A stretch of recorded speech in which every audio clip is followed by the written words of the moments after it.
नमस्कार दोस्तों, आरवी रोचक कहानियों में आपका स्वागत है। रविवार का दिन था। श्वेता अपने पैरों के नाखूनों को सेब दे रही थी। तभी दरवाज़ा खटखटाने की आवाज़ आई। हेलो, क्या आपका नाम श्वेता है? जी, आप कौन? मैंने आपको पहचाना नहीं। मेरा नाम गिरजा है। मैं रूपराज की पत्नी हूँ।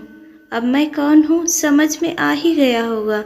श्वेता कोई जवाब तो नहीं दे पाई, पर वह सदमे में आ गई। यहाँ बैठकर आराम से बातें नहीं हो सकती। पास के रेस्टोरेंट में चलकर हम बातें करें। कपड़े बदलकर जल्दी से चलो, गिरजा बोली। उनकी आंखों में जो गंभीरता थी उससे श्वेता को वैसे ही करने के लिए मजबूर कर दिया। उसके मन के अंदर हजारों प्रश्न उठने लगे। झगड़ा करने आई है क्या? मेरे पति को मुझसे अलग मत करो ऐसी विनती करेगी और आदमियों को लाकर मुझे धमकी देगी। क्या करना चाहिए उसके समझ में नहीं आया। श्वेता कपड़े बदलकर उनके साथ रवाना हो गई। श्वेता जहाँ काम करती थी वहाँ पर रूपराज एक बड़ा अधिकारी था। करीब 2,500 आदमी औरत वहाँ पर काम करते थे। जहाँ आदमी औरत साथ काम करते हैं तो एक दूसरे से मिलना जुलना स्वाभाविक ही है। एक ही कंपनी में काम करने से कई बार रूपराज से उसकी बातचीत हुई थी। एक दिन लिफ्ट में साथ आने का मौका भी मिला और फिर एक दिन मोबाइल नंबर का आदान प्रदान। रूपराज के फ़ोन पर बात करने पर वह मना नहीं कर सकी। उससे बात करना अच्छा लगने लगा। फिर मिलने की इच्छा भी होने लगी। दोनों के बीच प्रेम शुरू हो चुका था। श्वेता को लगा कि अब इस प्रेम को शादी में बदलना चाहिए। मैं पहले से ही शादीशुदा हूँ, कहते हुए रूपराज हकलाया। मेरी पत्नी एक राक्षसी है, मोटी है और बदसूरत ही नहीं निपुती भी है। हमेशा चिल्लाती रहती है, खानों को उठाकर फेंकती है, प्रेम से एक शब्द भी नहीं बोलती। मुझे तो घर जाने की इच्छा भी नहीं होती, कहकर टेबल पर दोनों हाथ रखकर रोने लगा। तुम्हें देखते ही मैं तुम पर फिदा हो गया। तुम बेहद खूबसूरत हो और तुम्हें देखकर मैं सब कुछ भूल गया कि मैं शादीशुदा हूँ। मुझे लगा तुम्हें मालूम पड़े तो तुम मुझसे रिश्ता नहीं रखोगी। यही सोचकर मैंने सच को तुमसे छिपाया। मुझे छोड़कर मत चली जाना श्वेता। यह सुनने के बाद श्वेता को रूपराज से जो प्रेम था वो और भी बढ़ गया। इतने प्रेम से रहने वाले पति से प्रेम न करने वाली पत्नी के ऊपर उसे गुस्सा भी आया। तुम चिंता मत करो, मैं उससे तलाक ले लूँगा, उसके बाद हम शादी कर लेंगे। पर तब तक मैं तुम्हें देखे बिना नहीं रह सकता। होटल में तो आना जाना संभव नहीं। एक नया घर ले लेता हूँ, तुम वहाँ रहो। 2 महीने में तलाक हो जाएगा। विश्वास करने लायक बात तो थी, मगर उसकी पत्नी इस तरह आकर उसके सामने खड़ी हो जाएगी यह उसने नहीं सोचा था। रेस्टोरेंट में श्वेता और गिरजा कोने की एक टेबल पर बैठे। ऑर्डर देकर गिरजा ने मौन को तोड़ा। क्या बात है श्वेता, तुम कुछ भी बोल नहीं रही हो? मैं क्या कहूँगी, ऐसा तुम्हें डर लग रहा है क्या? मैं यहाँ इस होटल में रहती हूँ, यह आपको कैसे पता चला? गिरजा खिलखिलाकर हंसी। आदमी दूसरी औरत के पास जा रहा, एक औरत उसे समझ नहीं सकती क्या? पति से जब पूछा तब उन्होंने ठीक से जवाब नहीं दिया। तब डिटेक्टिव एजेंसी की मैंने सहायता ली। उसने हर बात को सही सही बता दिया। छोटी उम्र में तुम्हारे माता पिता गुजर गए और नज़दीकी रिश्तेदार भी कोई नहीं है। ऑफिस में तुम किसी से भी ज़्यादा बातचीत नहीं करती। शुक्रवार को ही तुम साड़ी पहनती हो और बाकी दिन चूड़ीदार या कोई वेस्टर्न ड्रेस पहनती हो। पिछली बार जब तुम रूपराज के साथ बाहर गई थी तो उसने तुम्हें एक पिंक कलर की सिल्क की साड़ी दिलाई थी। यह सब कुछ भी मुझे मालूम है। आपराधिक भावना से श्वेता ने सिर झुका लिया। चलो रख लो, ऐसा कहकर एक चॉकलेट देने वाला भी तुम्हें कोई नहीं है। एक गंभीर आदमी के आते ही तुम उस पर फिसल गई। मैं देखने में सुंदर नहीं हूँ, मोटी हूँ, काली हूँ और हमारे पिताजी की वजह से एक बेमेल शादी हो गई। वह आगे बोली, मेरी बहन ने एक लड़के से प्रेम किया। वह कौन है, कैसा है, मेरे पिताजी ने इसे भी मालूम नहीं किया। उसने बात करके दीदी की शादी करवा दी। मेरे पिताजी को तो उसके बारे में मालूम करना चाहिए था। यदि लड़का ठीक होता तो शादी करवाते, पर ऐसा नहीं हुआ। उस आदमी के सही न होने के कारण मेरी दीदी ने आत्महत्या कर ली। मैं भी कहीं प्रेम में न पड़ जाऊं, ऐसा सोचकर वे डर गए और उनके ऑफिस में काम करने वाले रूपराज से जल्दी जल्दी में मेरी शादी करवा दी। पर रूपराज को हमारे पिताजी के रुपए पर ही आँख थी। यह समझने के पहले ही उनका देहांत हो गया। हमारा कोई बच्चा नहीं है, यह तो एक बहाना है।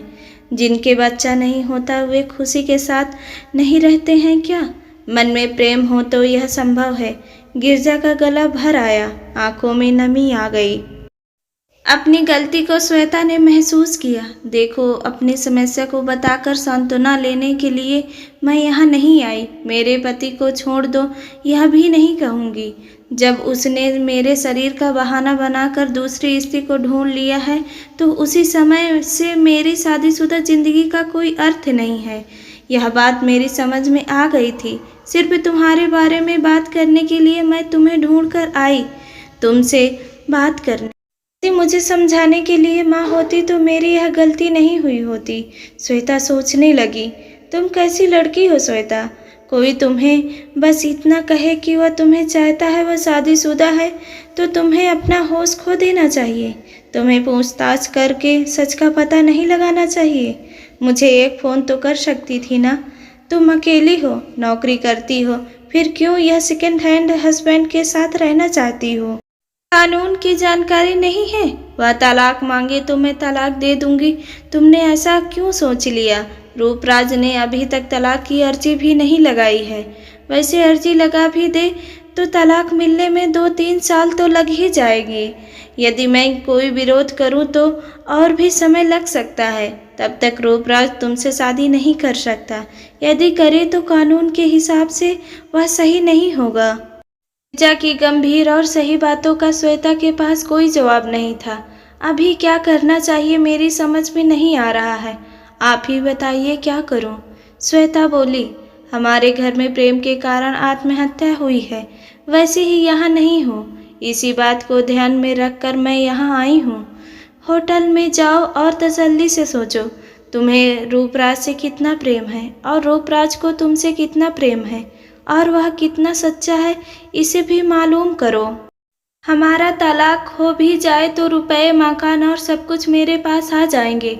आवाज़ देते ही काम के लिए आदमी हाजिर। बड़ा बंगला, हमेशा ड्राइवर के साथ गाड़ी, इन सब सुविधाओं को छोड़ने के लिए रूपराज तैयार होगा क्या?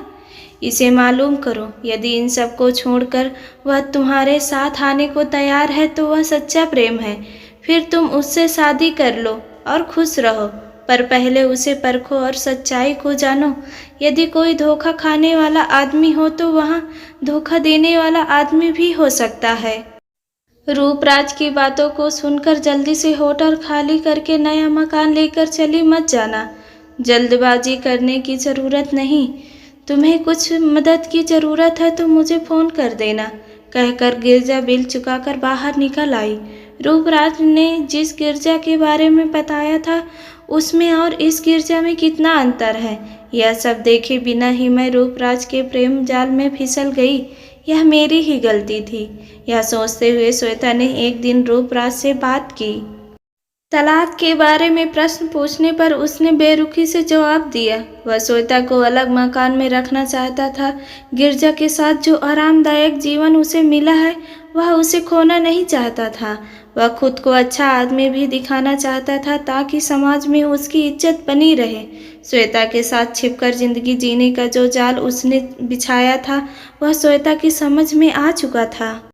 यह जानकर एक दिन उसने गुस्से में कहा, अरे तुम कैसी बात कर रही हो?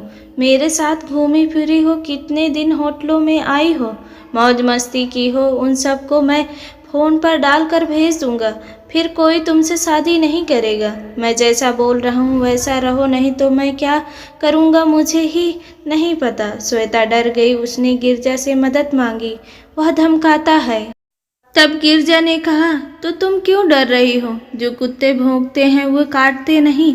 तुम्हारी फोटो डालते ही साथ में उसकी तस्वीर नहीं आएगी क्या? हाँ, तुम सतर्क जरूर रहो। गुस्से में लोग खून करने में भी पीछे नहीं रहते।